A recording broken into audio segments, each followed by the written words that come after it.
Hello friends, 147 rule అనేది ఏంటి? అసలు చాలా ట్రెండ్ అవుతుంది కదా. ఇది ఏ విధంగా షెడ్యూల్ చేసుకోవాలి? నేను చెప్తాను. దాని ప్రకారం మీరైతే మీ యొక్క షెడ్యూల్ 100 days షెడ్యూల్ అయితే మీరు ప్రిపేర్ చేసుకోండి. లేదు మీకు ఖచ్చితంగా 100 days షెడ్యూల్ కావాలంటే ఐ విల్ ప్రొవైడ్, ఓకేనా, నెక్స్ట్ వీడియోస్లో. ఓకేనా.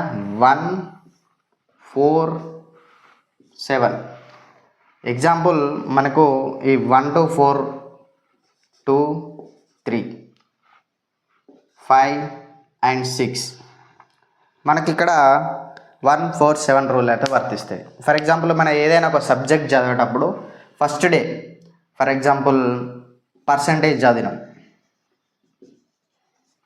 సెకండ్ డే మనకు టైమ్ అండ్ వర్క్ చదువుకున్నాం, third day time and distance. ఇప్పుడు ఈ first day, second day and third day different chapters చదువుకున్నాం కదా. ఈ ఫస్ట్ డే ఏదైతే ఉందో అది మళ్ళీ ఫోర్త్ డే మళ్ళీ పర్సంటేజ్ రివిజన్ చేసుకోవాలి.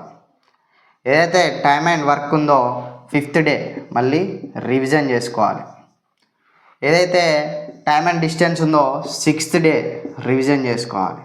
ఈ విధంగా మనం ప్యారలర్గా చదువుకోవాల్సి ఉంటుంది.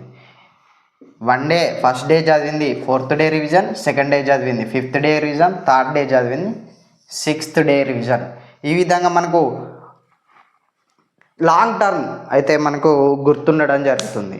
లేదా సీరియల్గా చదువుకుంటూ పోతే మనకు టెంపరీగా గుర్తుంటుంది.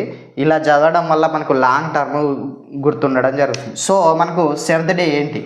సెవెంత్ డే ఓవరాల్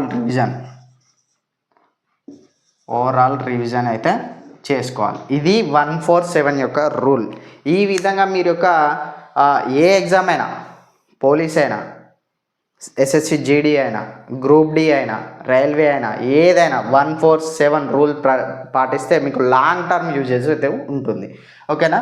ఇది వీడియో నచ్చితే లైక్ చేయండి, షేర్ చేయండి, సబ్స్క్రైబ్ చేయండి. Signing off. జై హింద్.